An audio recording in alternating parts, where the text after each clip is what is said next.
So I just had the honor of watching Liam Neeson's brand new movie, The Naked Gun, in theaters this morning.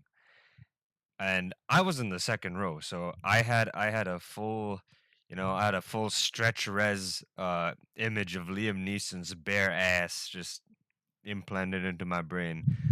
So that was certainly something. But I just want to say right off the bat that this movie is bad. It's not a good movie.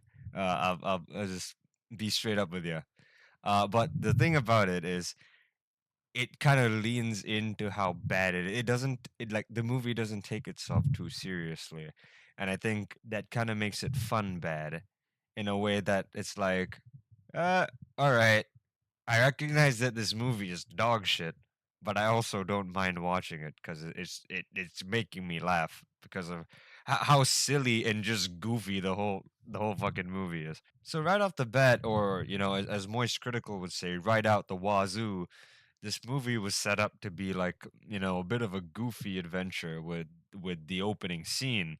Our hero, if you will, our main character, Lieutenant Frank Drebin Jr., son of legendary Lieutenant Frank Drebin, he dispatches a gang of robbers in a bank, but he's disguised. The catch is that he's disguised as like a little schoolgirl. So he's just a little schoolgirl skipping along. The cops are like, "Hey, what you doing there? Get out of the way!" But then he just skips on in there, and then we're led to think that this little girl is in trouble because you have, all these robbers pointing guns at her and stuff.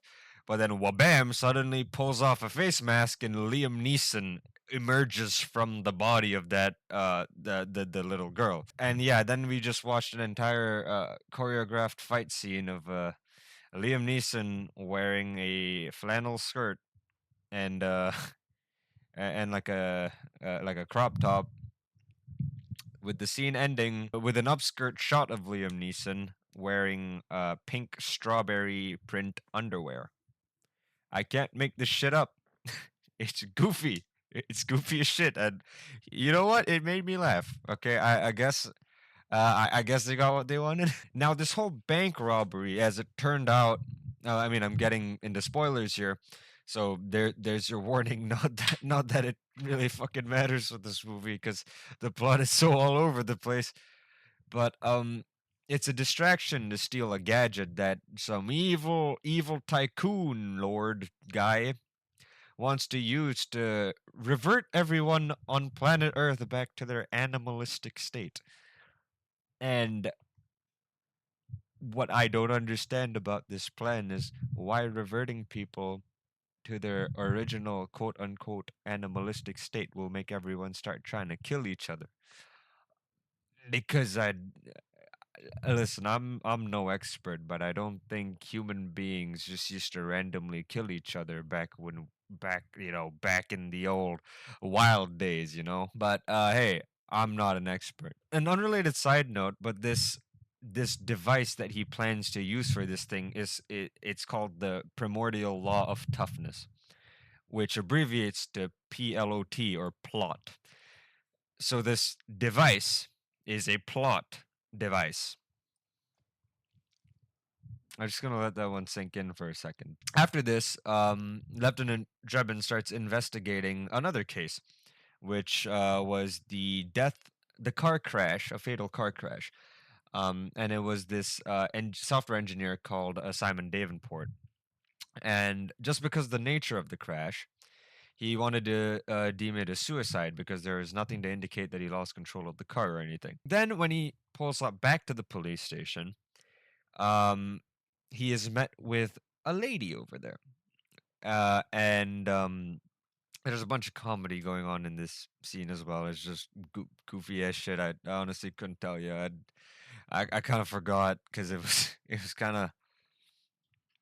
of like low hanging fruit and forgettable. But essentially, what happens in this room is he finds out that the deceased's sister is a crime novelist. She argues that this whole thing wasn't a suicide, and then Drebin's like, "Hey, you let me do the police and the investigating. You just stick to your crime novels." And yeah, that's about it. And then they threw in the obvious old jokes about old men in the police station staring at this, this young lady walking out, all jumbled up with their horny thoughts in their head. And essentially, this kind of sets up the whole plot for the movie, where basically they find out these two cases are linked, and like then he starts investigating, and how the whole like bank robbery thing and the death of Simon Davenport were connected. And yeah, it's just a whole funny, silly adventure from then on, trying to solve the case. And the I let me tell you, the plot is riddled with holes. It's a Swiss cheese, if you will. There's a lot of things that just don't gel together, and a lot of things happen very fast, and there's never an explanation given for why. But I will say there's one particular scene that made me giggle quite a bit. It's this one scene where Beth Davenport, she comes to Frank Drebin's house, Liam Neeson's character, goes to his house, and they're basically just having a jolly old time, like. And at some point, the curtains are closed, and then we see that the bad guys have a pair of binoculars staring at them. And these ain't any old binoculars. These are thermal vision binoculars, so they can see all the like whatever's happening behind the curtain, but it's all like thermal, so you can't really like make out exactly what's going on. So there's just this whole bit where it looks like they're doing some naughty things because she's cleaning the oven. Like, let me try and paint this picture of you. She's on both of her knees cleaning the oven, and Liam Neeson is standing in an alignment that's such that looks like her face is near his crotch region, near the old family jewels. And yeah, that got a lot of people giggling, myself included. And I think it was it was only made more ridiculous when they started like trying to spray the Thanksgiving turkey with some sauce.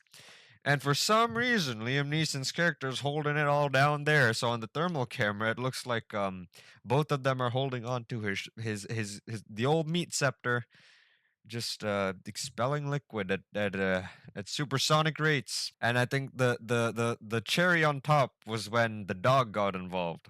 Liam Neeson's character has a dog, and he entered the room. And then he also started getting at this snack Liam Neeson was holding there. So then it looked like the dog and Beth were both, going at it.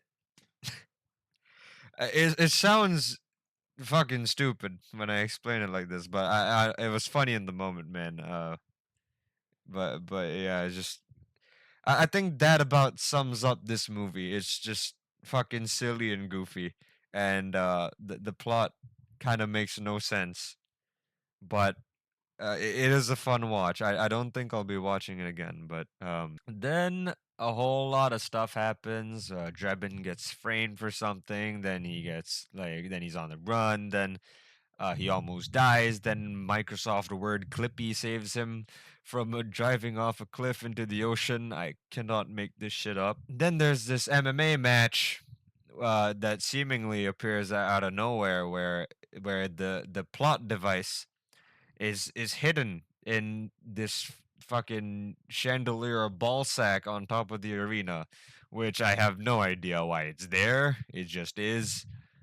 And yeah, he finds it inside not before his pants rip. And like I mentioned at the start of this video, Liam Neeson's bare ass was spread all wide over my movie screen for everyone to see in all its glory.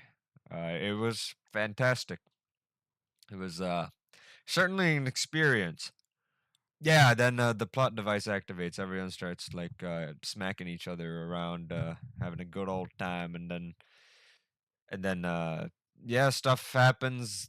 And Liam Neeson gets picked up into the air by an owl. Then he flies after Richard Kane, the bad guy, and yeah, he gets in a fight, finds out that Richard doesn't know how to fight, so it ended up being a walkover in the like he just like kind of stomped all over that dude, and then arrests him, and then they all live happily ever after.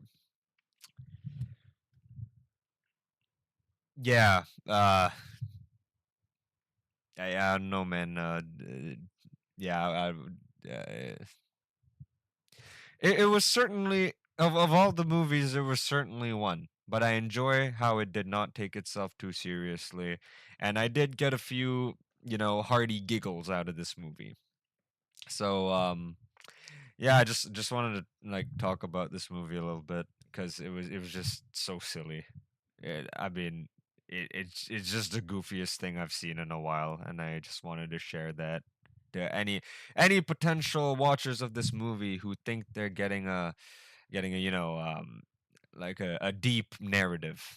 Though I don't know why you'd expect that out of the Naked Gun. I hear there were movies prior to this one, but I was just never bothered to check them out. Yeah. Okay, bye.